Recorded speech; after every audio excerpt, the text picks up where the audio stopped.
because you might need it for this conversation. So just give us a quick brief, like who you are, where you're calling from, and what you're drinking today if you brought something with you, and then we'll go ahead and get started.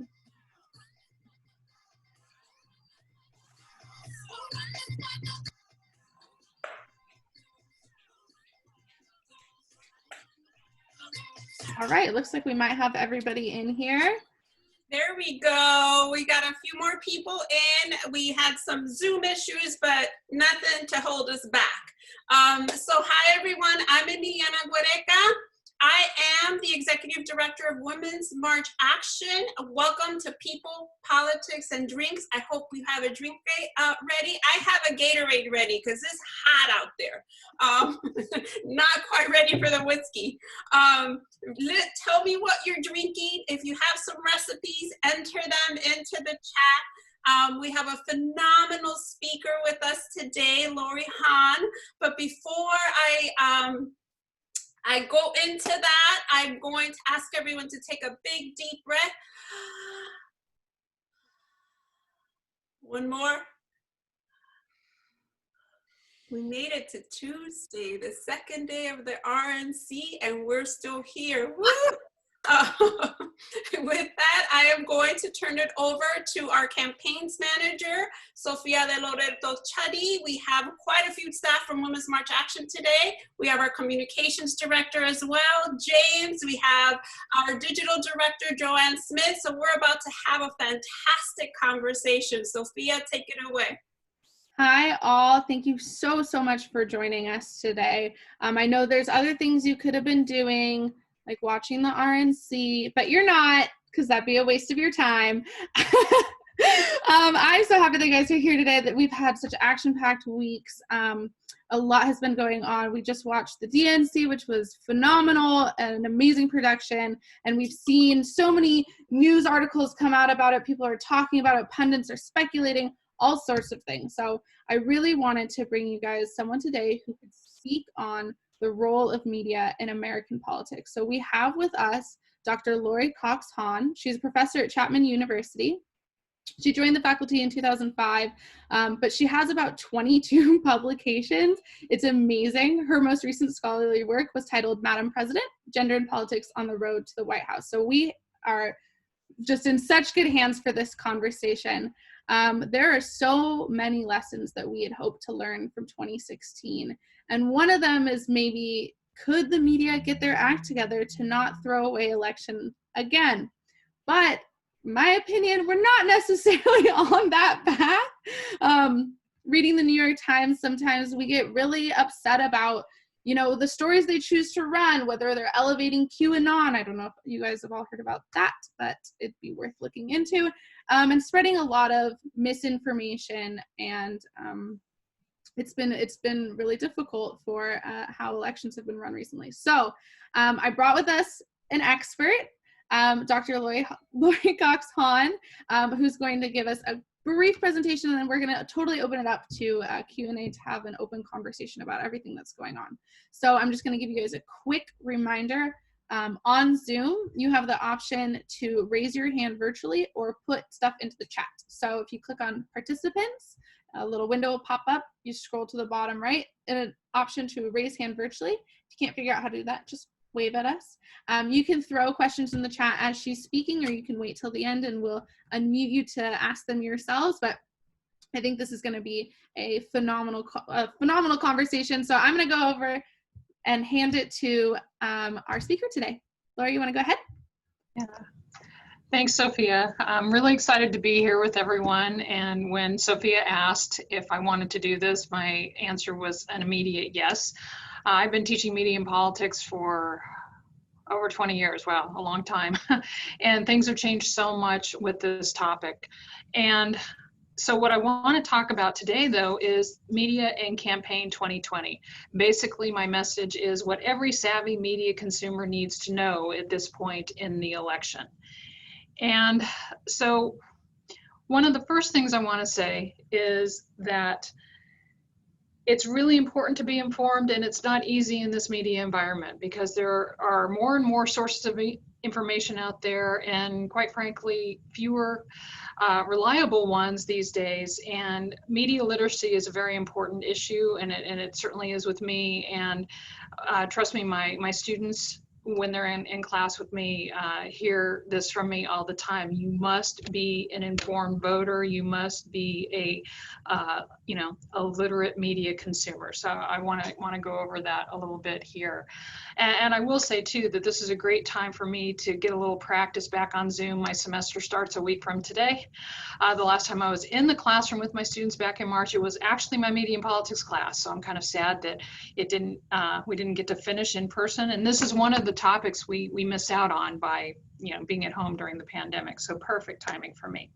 So let me just give you a few highlights on some issues, and then we'll turn it over to Q&A, because quite frankly, when I'm talking with a big group that aren't students, who are not furiously taking notes and wondering if things are going to be on the exam, I love dealing with question and answers. So one of the best ways to understand the role of media in presidential campaigns is to know the various phases and when what is happening and what to pay attention to. So the first thing to know is, this might shock you, but we're already into the 2024 campaign cycle, because we are never out of presidential campaigns. It's just a never-ending process now for us as citizens, as voters in the United States. And so in the last couple of weeks, we've already seen the start of the next campaign cycle with all of the media speculation of who may be running in 2024. Is the Republican convention highlighting some of the rising stars in the Republican Party? On the Democratic side, is Kamala Harris going to be president by 2024? Will she be running for president in 2024? So much is already being speculated on for the next cycle, and here we are a little more than 2 months away from the actual election day. So that's an important point, and it's the news media that has done that for us. Now, beyond that, the first phase of the presidential campaign is the pre-nomination period, and the role that the news media played there is all about viability, helping to determine which candidates are viable for voters well before we even get to any votes being cast. And so we certainly saw that this year with the Democratic field in such a large field. And so Joe Biden really, struggled with that for a while, because he really wasn't considered one of the strongest frontrunners. And so the news media kind of cast a lot of speculation on whether or not he was going to be successful. But by the time we got to the second phase, which is the primary process, the news media stepped in again. And why they're so important at that phase is that they provide candidates with momentum. So if you do well in the early primaries, you will have more money coming into your campaign. You'll be doing better in public opinion polling. And very importantly, the news media will be providing you the momentum as a potential winner. I mean, if you do really poorly on the first, the first time voters have a say in Iowa, the news media is going to really stop covering you, because you're no longer that interesting of a story to them. Then beyond the primaries, we get to the next phase, which is what we're in right now, which is the political conventions. Now, the role that the news media play in the convention is that they're going to tell us whether or not there is party unity.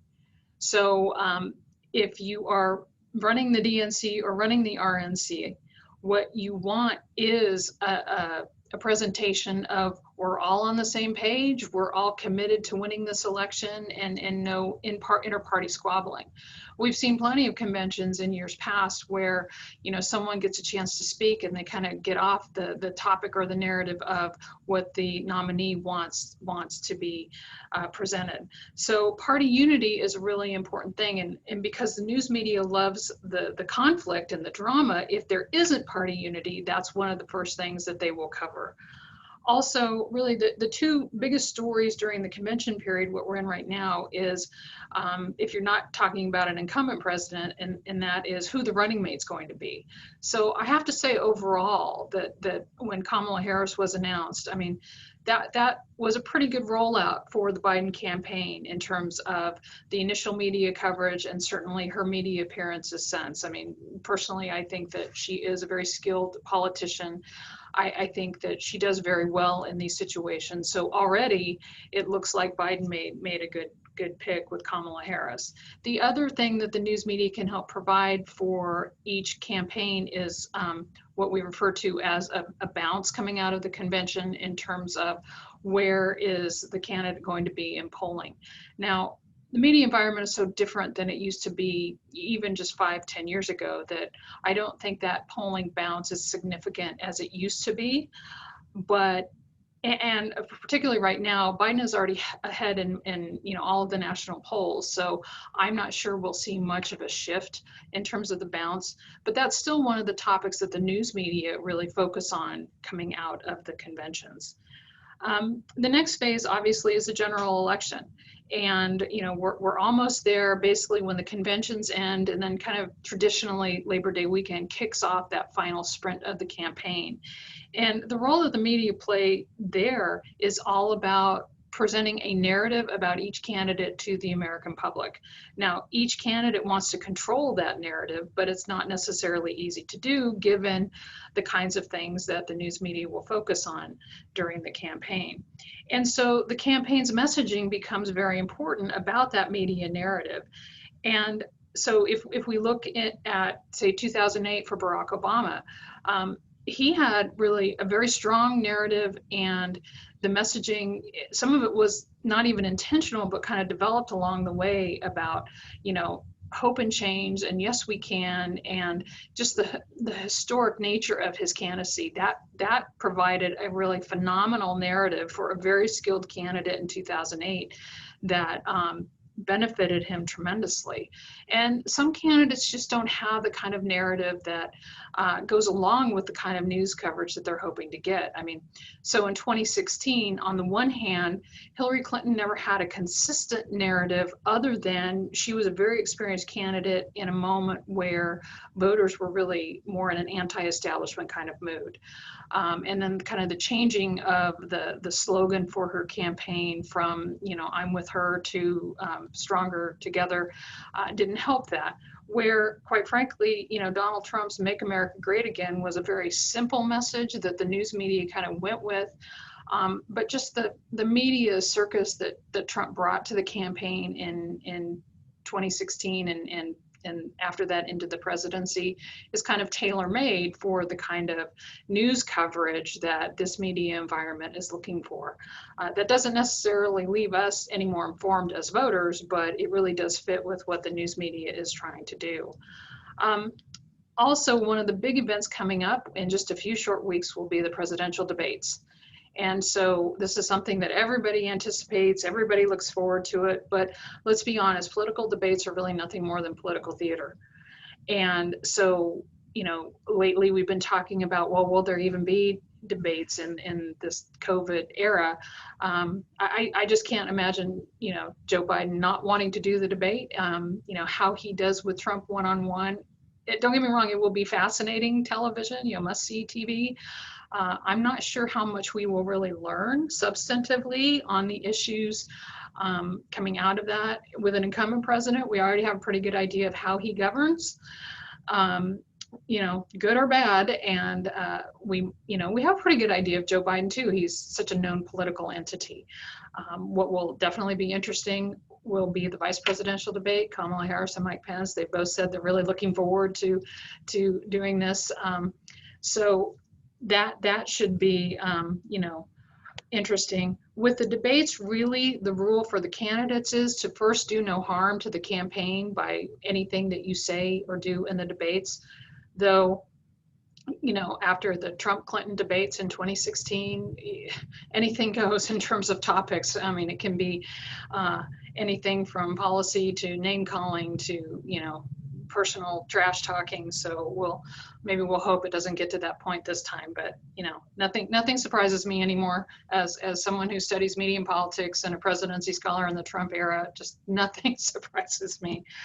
And then the very last thing, of course, is election night, and what the news media can do on election night, and I think it may be very important this time, and that is that they can provide legitimacy to the presumed winner of the election in just how they call it. Now, it's usually kind of a race to see who calls it first. A lot of the news media outlets, as they did in 2016, they still kind of look to the Associated Press to call certain states and then ultimately call the election for a candidate.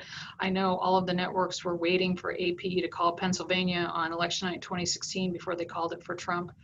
But if you remember in 2000, how the media called the race initially ended up being very important. So you had initially the news media called Florida for Al Gore, then took it back, then called Florida for George W. Bush, said he's the next president, and then later had to take that back. And so some people have speculated since then that calling President, but well, at that point, President-elect Bush, but calling him the winner and saying, hey, here's the next president, and then pulling that back, hurt the legitimacy of Al Gore's claims legally going forward. Whether it really did or not, I don't know, but there was a public perception there that Bush had won and that, otherwise the media wouldn't have called it for him. Now we now know that was based on some tainted data from exit polling, but I think given the potential closeness of this election, all of the mail-in ballots. I mean, those of us in California know firsthand how long it takes to count ballots because we have so many that mail in their ballots. I mean, I'm someone who mails in my ballot. I'm always teaching on Tuesdays, so it's just become easier to do mail-in ballot. So the legitimacy that the news media can provide on election night is really important. So a couple of other points that I want to raise about, what to look for in terms of media coverage in a presidential campaign. Number one, and again, this is my goal of, for everybody to be a savvy media consumer right now. Number one is remember the horse race. And that is that the news media cover the horse race of the campaign more than anything else.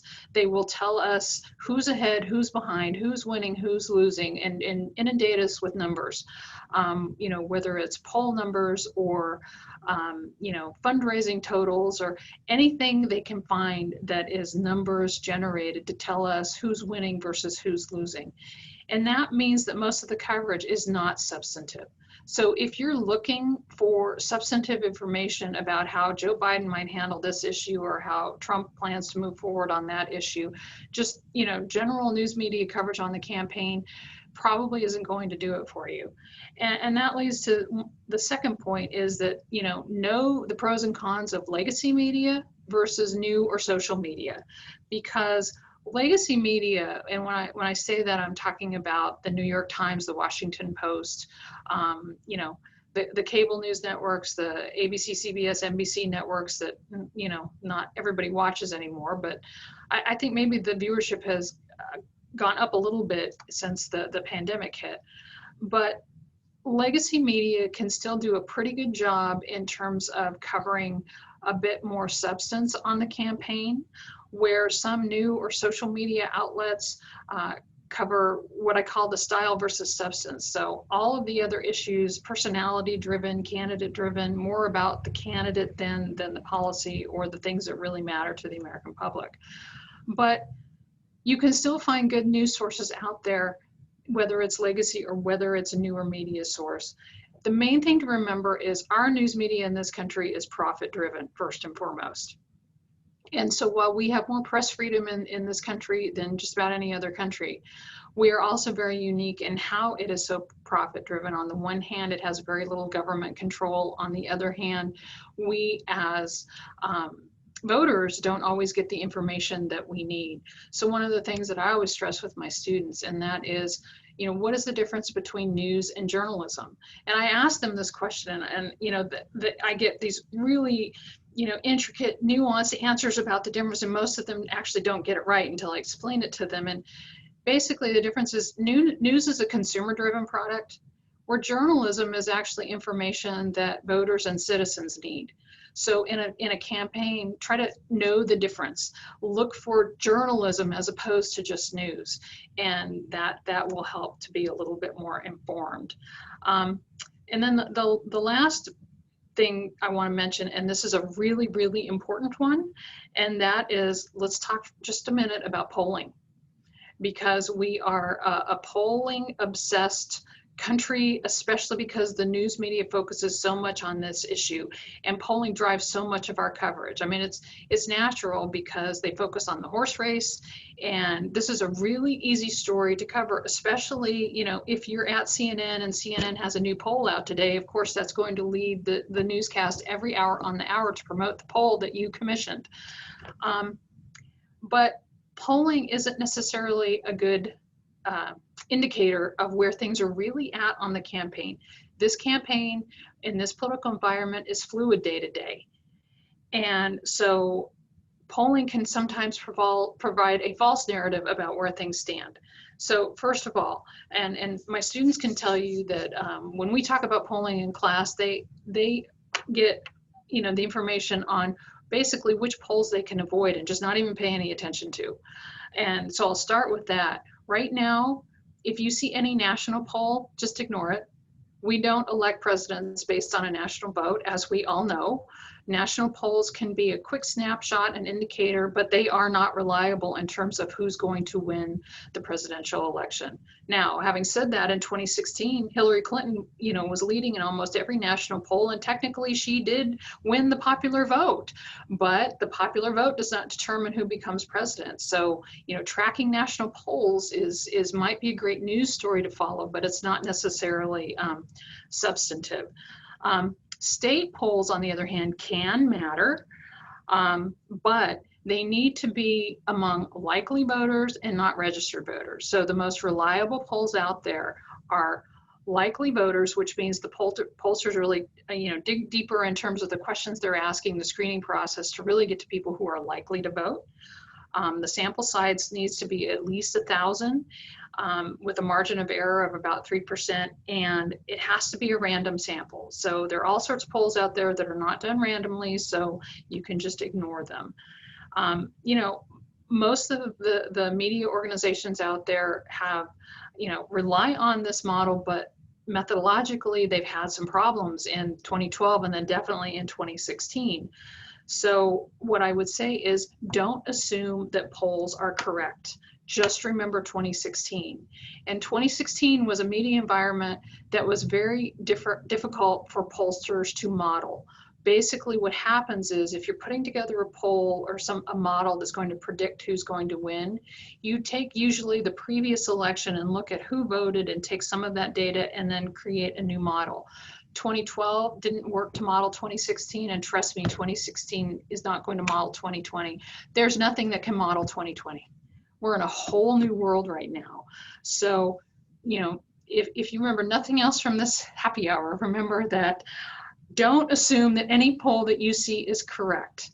You know, it's just a snapshot in time. There are all sorts of methodological issues. And believe it or not, there are an awful lot of people out there that are being polled that are Trump supporters, but are too afraid to state that to another human being that they are a Trump supporter. It's one of the reasons, one of the most reliable polls in 2016, one of the only ones that accurately predicted Trump winning, was the LA Times USC poll. I'm not just saying that because I'm a USC alum and I read the LA Times regularly. It's because of the methodology. It was a very intensive, you know, group of people who participated in this for months, but their responses were actually submitted electronically. And that meant that they didn't have to actually engage directly with another human being and say, hey, I'm a Trump supporter, because there are what political scientists have called shy Trumpers out there, and that may be affecting polling numbers. So that's kind of, I think I just summed up a couple of weeks of my classes for my students in just a few minutes. But with that, I am happy to take questions and continue the conversation. Thank you so much. I mean, I really did feel like I got a whole like a whole semester. During the 2016 presidential election, I was actually in two classes, one on mass media and American politics, much like yours, and another on parties and elections. And my teacher came in and like throughout the syllabus, essentially, she was like, we have no understanding of what's happening right now. So we're going to learn about this as we go.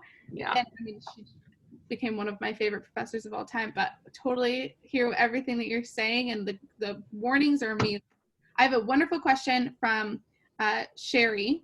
Sherry, I'm giving you the ability to unmute yourself. It was early on, so just to remind you, it was. I have quite a few people with raised hands. We will get to unmute you in just a minute.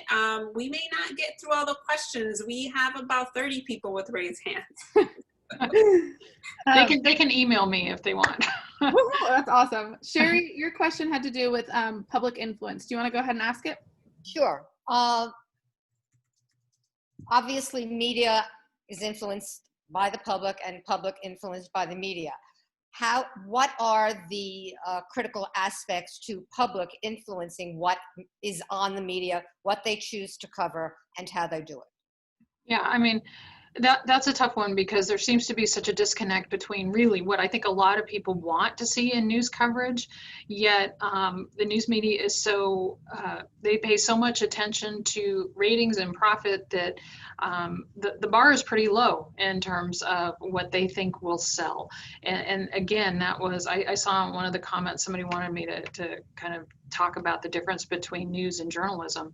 And I think that if we had more journalism, meaning content that was really directed at voters being informed and, citizens participating, civic engagement, we'd have journalism, we'd have content that looked very, very different than what we have. I think the only real way that people can really influence it is by what they watch and where they spend their money. I mean, unfortunately, we are more often consumers than we are citizens in how the news media view us. But I think that we all need to do a better job of pushing for that public connection and making sure that news coverage is more relevant. Unfortunately, one of the problems at the local level is that, so many local media outlets have disappeared. And, we have better coverage at the national level, but so much at the local level does not get covered anymore. And that's a real problem. So. Yeah, that's definitely true. Auburn, I see you have your hand up. I'm going to go ahead and unmute you. Hi, thank you. I wanted to ask you on a similar note, because any one of us with a social media page is kind of a member of the media, depending on how broadly you do it. So do you have any tips from your studies that you've seen, like best practices or advice in effectively sharing information? Taking an emotional tone, taking a logical step, resources, anything that you've come across? Yeah, well, I can only speak from my own experience, and I try to lead from, my knowledge and my position as a faculty member and as a scholar of this. But I have to, admit that so many people in my profession, especially political scientists, think they're political activists before political scientists. And so I try to be as neutral and scholarly as I can. And I don't really do much in terms of talking about, I really don't really talk about my personal opinions much at all.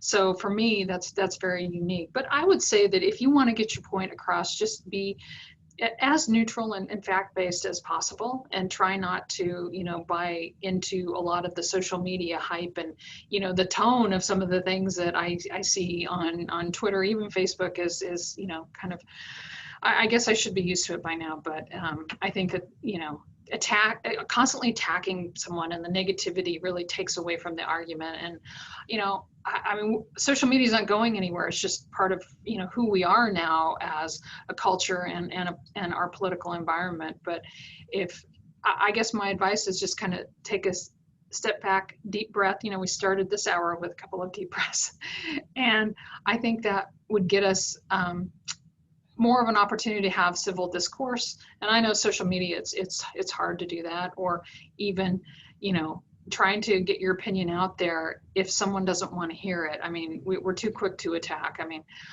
I can tell you that a lot of the interviews that I do in the news media that I've had, some reporters are terrific.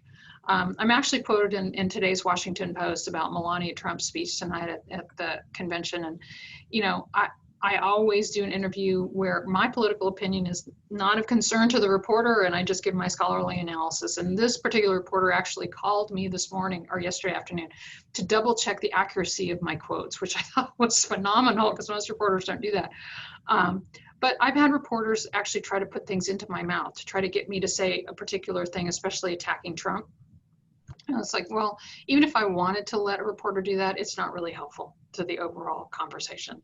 So, I would say not everybody does what I do for a living, but if civil discourse can go a long way, I think, to get your argument across.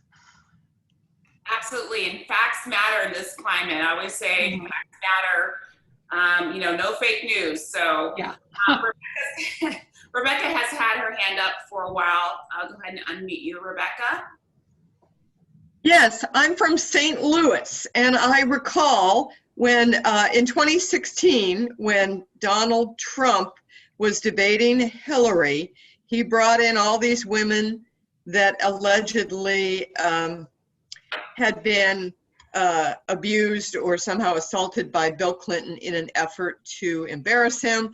Plus, he stalked the stage, and he absolutely survived the assault on him being pushed out of the campaign by the Republicans, and he was untouchable after that St. Louis debate. What do you think we're going to see from Trump this time around in the debates? Well, I mean, it will be a little bit different given that it's Joe Biden as opposed to Hillary Clinton. I think that Trump will have a harder time with the name calling and, some of the things that he lobbed at Hillary Clinton than with Joe Biden. I think what everybody's really looking for with Biden is how does he do in a one-on-one debate? The only really one-on-one he had was with Bernie Sanders. And that was a very substantive debate, which we kind of all knew it would be, and he did fine. Trump really doesn't do substance. And so if I was giving advice to Joe Biden, I would just say, to use a Bidenism, here's the deal. You need to just stay calm.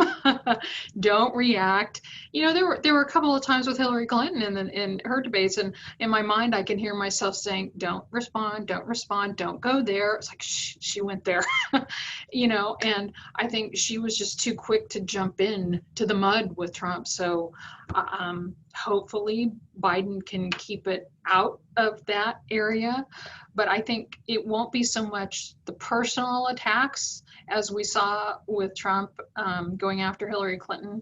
And they're both in their 70s. So I don't know that Trump is really going to be in, whether we're talking about mental capacity or age, that's really not something that Trump has. That doesn't mean that will stop him, but I'm not sure that he will go there or certainly effectively. So I don't know, 3 debates with the two of them. Hopefully there can be some good questions asked and some good discussion on policy. I hope that every 4 years, I don't see it too often, but I'm hoping that, Biden can be the grown up in the room and keep the conversation on important matters.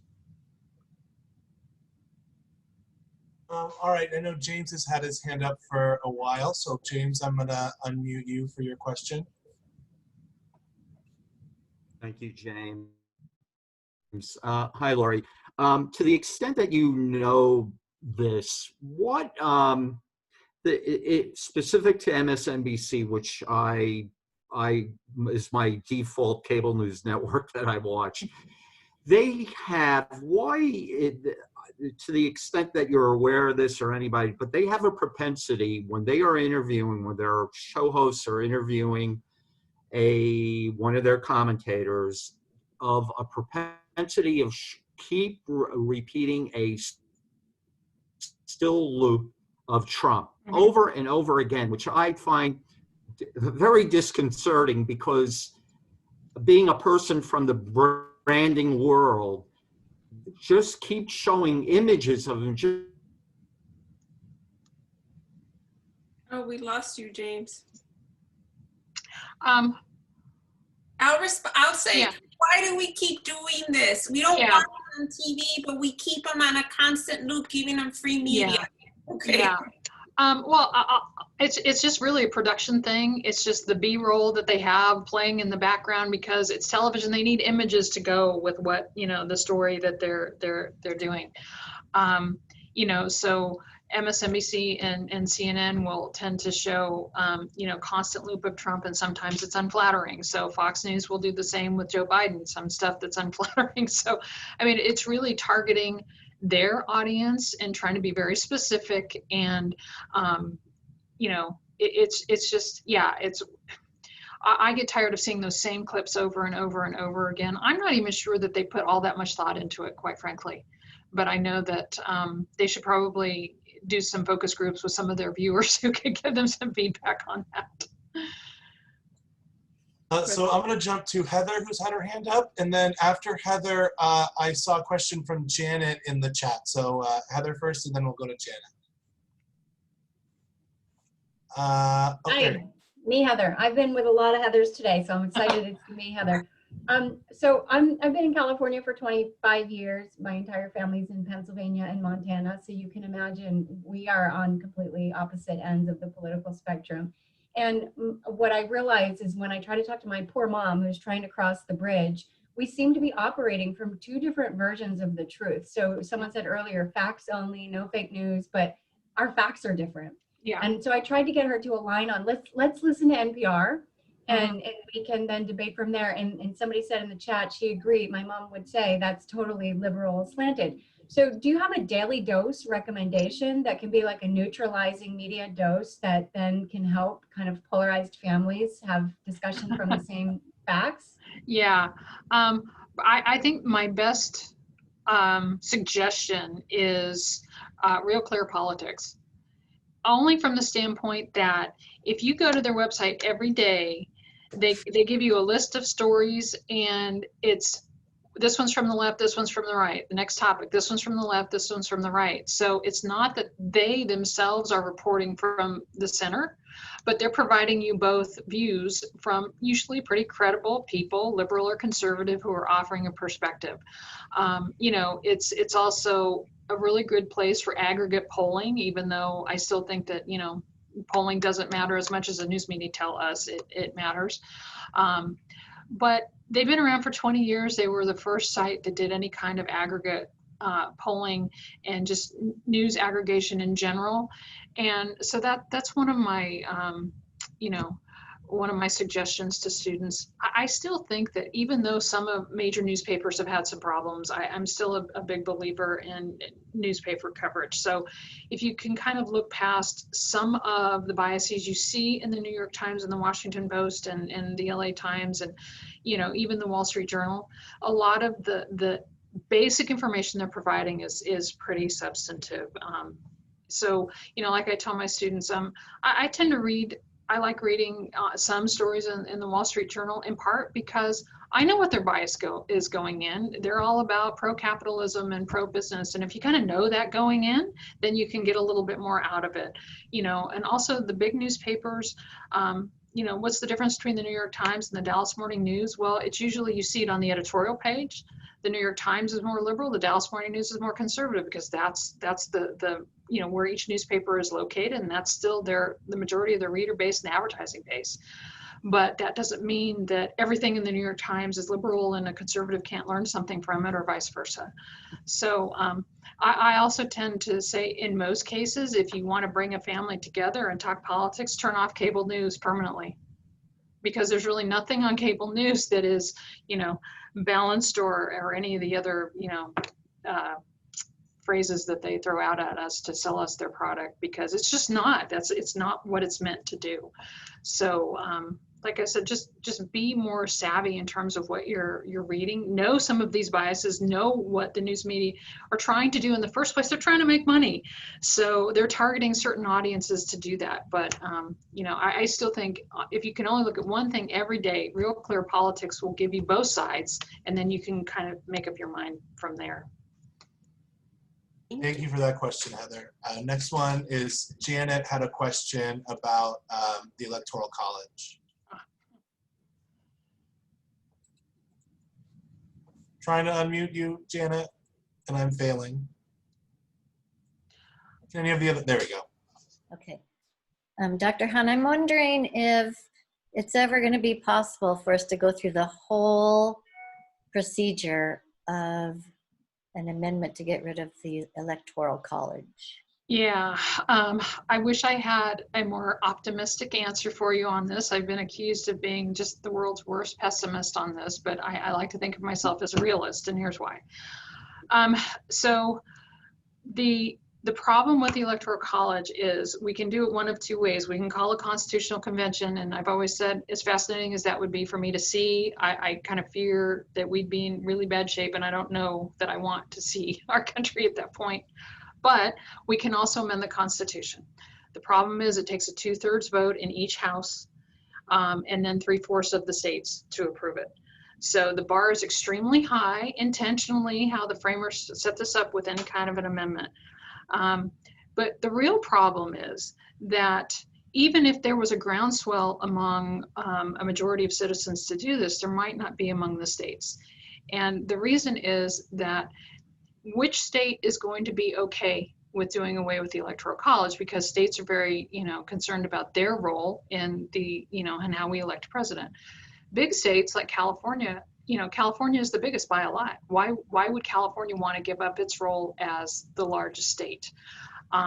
So then you look at some of the smallest states, a state like Wyoming or Montana, they only have those 3 electoral votes. And so if they give that up, they're just going to be basically forgotten.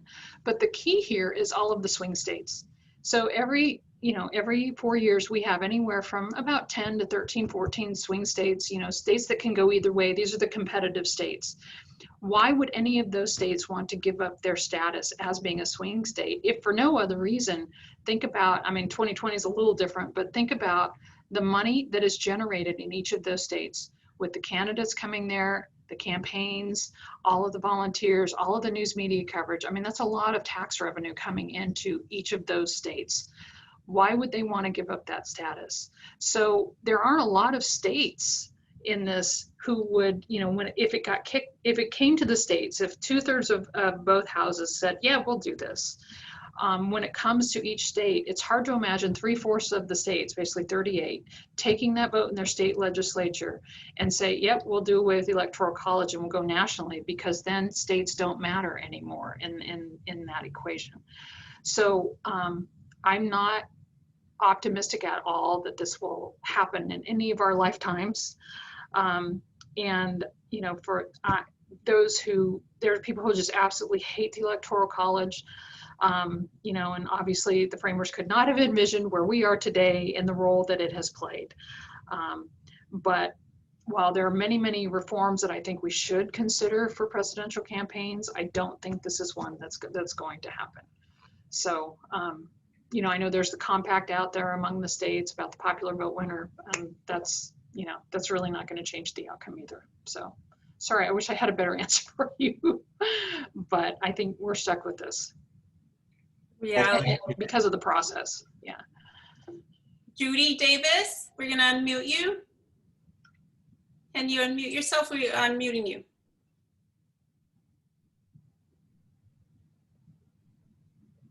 There you go. We can't hear you. Unmute. I did. Yes, there you go. It's making me nervous.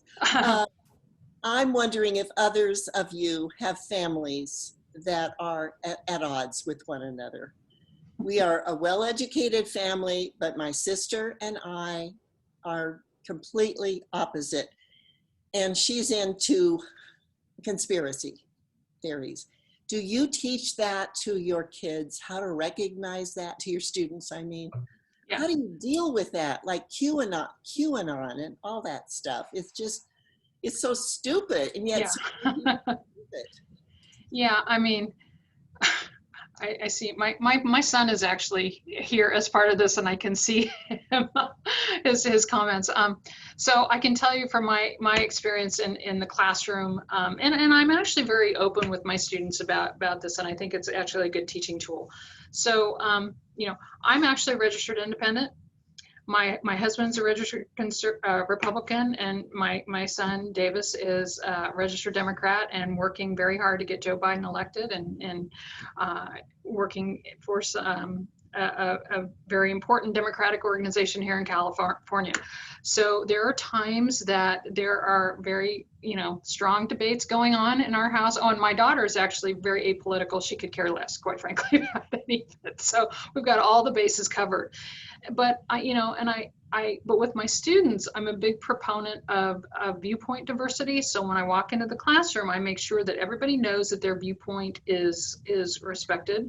I try to let, if someone comes up with a point that's kind of ridiculous, I usually try to let the students themselves kind of debate it out.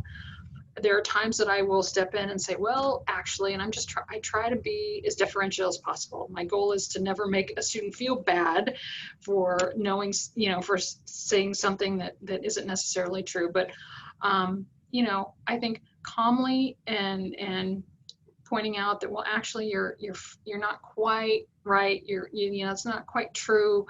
Let's think about that, or let's analyze that from a more critical perspective. I have a lot of words that I use with students. Sometimes in my family, though, my no pun intended, my trump card is, okay, which of us has a PhD in political science?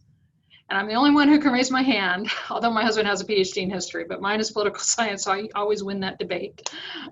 Even though my son works in politics, I often remind him that, I still know more from a political science perspective than he does. But it's not easy. I mean, and, I have two sisters. My older sister is very staunch, loyal Democrat. My younger sister is actually a Trump supporter. And so, I was like, well, we all grew up in the same household. How did we just go in so many different directions? But yeah, these conversations are tough. Thank you. I'll say it from my point of view, I diagnose them as needing therapy, but that's my sisters. So, let's see, I think we have a few more hands up. Lou Morgan. Hello, how are you? Hi. Okay, so my question is this. I've been in the Navy for 28 years. And as a member of military, we have to be quiet. We are not allowed to really be very publicly vocal about our feelings about certain people, right? Mm-hmm. So why is it the person in that position not held to the same standards? Is that something that you can answer? Because with all the Twitter crap and the vile name calling, lying Joe, nasty Hillary, all this other unnecessary verbiage that just really brought out the crud from underneath the carpets over the last few years. Is that something that is anywhere and anything in your political science books that can say he's not allowed to be doing this, Yeah. Well, first, let me just say thank you for your service. Thank you. And it is not easy being a presidency scholar with Donald Trump in the White House. My main area of research expertise is actually presidential communication. And it's like with Trump, it's like, well, where do I begin? And sometimes it's hard for me to be scholarly when I'm talking about this. I mean, I've had students say, well, what would be your advice to Donald Trump? And I always say, put down the effing phone and stay off of Twitter. I think because this is the one aspect, there are times that I kind of try to or want to ignore the news, but the whole, how he communicates and the effect that has on everything is something I can't ignore. But I don't know if I've become immune to some of it and just think, okay, that's just Trump being Trump. And I hope that maybe some of us can get to the point where we don't give it much credibility anymore. But I would say that I think there should be a much higher standard than what we have. And the news media environment, quite frankly, over the last 20 years helped to create Donald Trump and his candidacy. I often say that Trump isn't necessarily the problem, but he's a symptom of the problem. And the role that the news media have played in our electoral process and who we elect has been more harmful than helpful.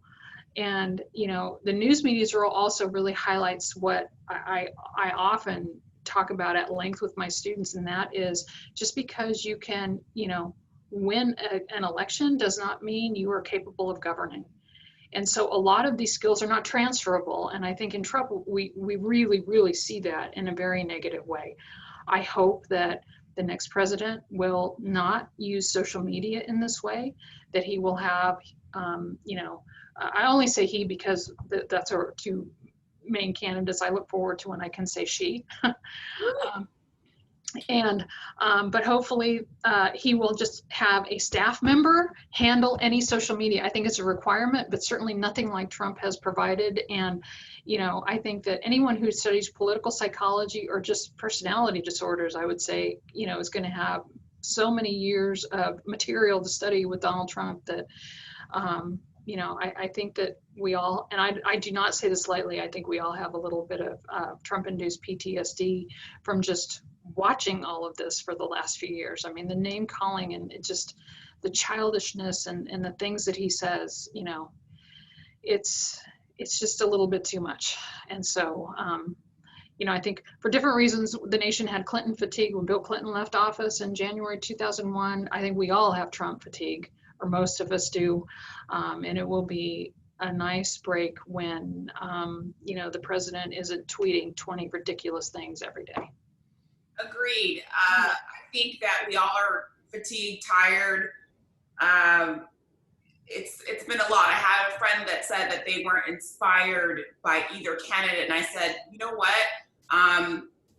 What's inspirational to me is going back to just boring, to be honest. Oh yeah, I would love boring right now. I look forward to not having these tweets every hour. Absolutely not breaking news. Yeah. Carmen Chase had her hand up. We'll go ahead and go to Carmen. You're unmuted. Mute. Okay, thank you. Thank you very much. Very, very enlightening information.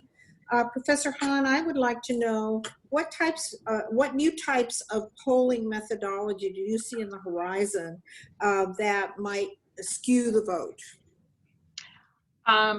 You mean skew the outcome of the polls, or what they're saying? Yeah. Without getting too much into the weeds, I really do think that the model that this LA Times USC poll used in 2016 might be a way to go. I mean, if I'm remembering correctly, they had a sample of about 3,000 people that committed to answering questions pretty regularly, throughout the campaign. So on the one hand, you had probably a better sample of more informed people, but you also, they had a method of responding, like I said, that wasn't person to person. So I think it's one of the things that we kind of take for granted when we're talking about polling, that if you're on the phone with someone, or, on the rare occasion you're in person, like especially with an exit poll, do you really feel comfortable telling a complete stranger who you actually voted for or what your opinion is? Because, we tend to want to be among the majority. We don't, if we support a fringe position or a fringe candidate, well, some people don't have a problem with that, but a lot of people want to think, well, that's kind of my business. I don't want to share that with anyone. So I think that there needs to be a better way to do that. Now, one of the biggest problems is that has led to polling being less accurate is simply that cell phones can't be randomly dialed like old landline phones could, because the FCC actually forbids it. So what happens then is that polling organizations, it takes them much more time and much more money to get that accurate sample. And so it leaves out big samples of the population. So I think that there are a lot of people that are undersampled. So, there's a science to it, the math to it, that's part of it that I don't necessarily disagree with, but I do think we rely too much on polls to give us an indication. If anything right now, I think that with Joe Biden having such a big lead in the polls, that actually works to his disadvantage right now. If you want to get more voters registered and excited and out to vote, you actually want the polls closer, because if Biden maintains a national lead, which again is irrelevant, but if he maintains a national lead of 8 to 10 points up until Election Day, that's going to bring out some complacency in some of the voters he needs the most.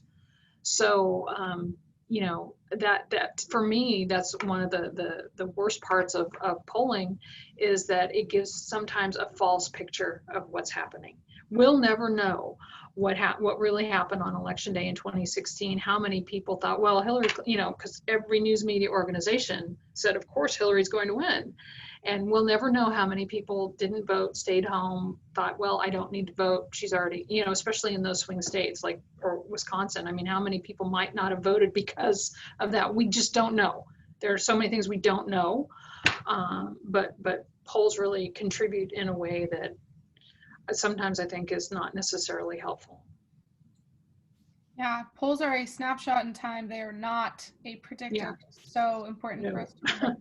I think we have time for one more question. I mean, I remember being in school and literally looking at 538 every single day, like watching it every single day. Phyllis, you're the last person that has your hand up. I think we have time for just your question last. I've unmuted you. Go ahead. Thank you, Sophia. Appreciate it. First, let me say, I do have a question, but let me say I've received so many texts and Facebook requests from Joe Biden asking me from my voting for him, and I don't trust they're from Joe Biden, so I'm not responding at all. Yeah. With that said, separate from my question, which probably isn't a question, but no matter who wins, whether it be the current presidency or, God willing, Biden, what do you think the civic unrest is going to be like when the final results are provided? Yeah, I can say I'm concerned about what the aftermath of election night is going to look like. Even, you know, if Trump wins, or if he is declared the winner on election night, I'm concerned about the response. If Biden is declared the winner, I'm concerned that there's going to be an accusation of somehow, you know, the result is not legitimate. I mean, we've heard people say, you know, what if Trump doesn't leave the White House? I mean, we've never seen anything like this. One of my biggest concerns with the Trump presidency is that I think there's harm that's being done to the institution of the presidency. And I don't know that Joe Biden would be the best candidate to kind of bring us back from that. We'll have to see. And I say that for all sorts of reasons, only because I do have, and I say this as a presidency scholar, I have concerns that that Biden can actually handle the job of president. I mean, this is a job that ages you tremendously. Some of our best presidents are men that have done this on 4 or 5 hours of sleep every night, and are just so devoted to the policy and all of the meetings and everything that it entails. I think we know that Donald Trump doesn't need that much sleep, but I just don't think he has the knowledge or experience. I think we know the answer to, hey, what if we elect a businessman to be president? I think we know, at least in this case, maybe a businessman who wasn't a reality television star would have been a better experiment. But I think we know that this one didn't work. I am just concerned about like I said, the state of the institution of the presidency. We'll see if Biden wins, if he's up to the task. I like to think that the president himself and eventually herself is in charge, and it doesn't get delegated to everyone else. And we could say the same about, by the time Reagan was into his second term, I'm not sure how much in charge he was. Democrats renominating FDR for a 4th term in 1944, and I think anybody in the inner circle knew he didn't have too many months left, and that's that turned out to be true. So I think there are a lot of things to be concerned about, and that's what I said about election night. The legitimacy that the news media can place on the process is so important, and I hope that it does. A lot of the networks will defer to an organization like AP, who is so experienced in calling various states, because I don't want it to be, a big conspiracy theory about who won this election. So I'm hoping that everybody can just stay calm and let all the states finish their voting. I mean, California isn't a swing state, so the fact that we're going to have so many mail-in ballots probably it's not going to matter for who wins California's electoral votes. It'll matter for the down ballot, but not for that. So I'm just hoping that, you know, we don't have chaos on election night. So yeah, I think we're all there with you. Stay positive, turn in your ballots early, request your mail-in ballots, take them to the polls if you really don't trust the mail. I'm in Oregon. We've been voting by mail since 1988. There's only been 14 cases of issues, not even fraud, issues. And try to instill in your friends trust in the system. With that, it is 6:02. This was a phenomenal conversation. The questions you guys asked were amazing. Such informative answers. Thank you so much, Lori. Of course. I just want to remind everyone that if you are feeling hopeless or hopeful coming out of this conversation, we do so much work on this election. We are contacting voters in key swing states. We are contacting them by phone, by calling, by texting. We have just finished part of our postcard program, but we have so many different modes of contact. It is absolutely essential, like Lori said, not to trust the polls and to please not trust the polls and thinking that, oh, he's so far ahead, we don't need to be doing this work to elect him. We absolutely do need to be doing the work to elect him. And if you have volunteered with us, you will notice that there are so many people on the other end of the phone that are undecided, that are unsure about the process, that are untrusting of vote by mail and just need to be convinced, who aren't registered yet. I mean, we think about 2016 as being, 50% of Americans voted for Hillary and 50% voted for Trump, and there was just a little fluke and Trump won. It was more like 23 and 23, and 46% of eligible voters in 2016 did not vote. And it's going to take that contact. It is going to take us reaching out, having thoughtful conversations with people, getting on the phone and being persuasive and convincing to win these elections, and to even talk to people about the media when we're on the phone with them. So please click the link in the chat to sign up to volunteer with us. I am on every Thursday. I will walk you through how to make phone calls. Davis, Dr. Han's son, will also be on Thursdays, walk you through it. Joanne, who you heard from most of tonight, will be on Wednesdays. We have so many different opportunities for you guys to get involved. I will be sending out a follow-up email that has the links to Real Clear Politics, some of the key points that Dr. Han gave us today, and some links to volunteer. So be on the lookout for that. And thank you so, so, so much for joining us today. I'm going to go ahead. Thank you, Dr. Lori. With that, we're going to release it. Don't agonize, we organize. We organize. Thank you. Thank you. Thank you. Thank you, Dr. Han. Bye. Thank you. Thank you. Sign up. Thank you. I'll see you guys on Thursdays. Bye. Thank you so much, you guys.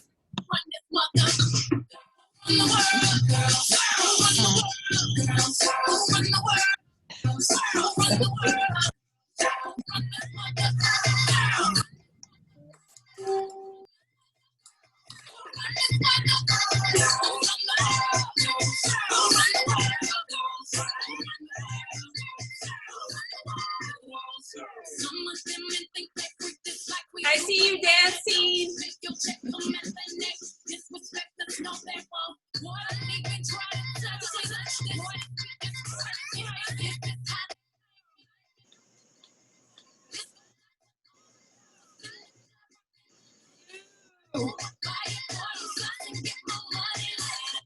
I'm gonna unmute you, Lou. Hi. Hi. Sorry, I was so hoping I would catch people before they left, but What's going on? well, I wanted to share that I spoke with the Santa Clara County Registrar of Voters. Yes. And I talked to the lady there about how, all this whole postal service thing was going. And I asked her, I said, there are a lot of people, especially with this shelter in place thing going on, who don't want to go in person and vote. Right. Or they might just be stuck at home in a position where they cannot drive or go somewhere. So how do they handle their vote? I asked her, can I take collect people's votes on my whole neighborhood block, and I take every single one of them, and I can take them down myself to the registrar of voters? And she said, absolutely yes. California is the state that allows harvesting of votes. Yes. So I don't know, I don't recall seeing that in any of the emails, but I thought it would be important to share with people that they check with their own county, not just the state, but the county that they are in. And everyone is different. Like here, she said, like, let's say you give me your ballot, you have to sign that you're signing it over to me, and then I sign that I'm taking responsibility for it. So it's not like, here, just take this. Do that. There's a lot of nonprofits. There's specific districts, especially when there's a race, an important race in districts. There's a lot of nonprofits that will do the harvesting of votes. I know of a few districts in California that are definitely doing that.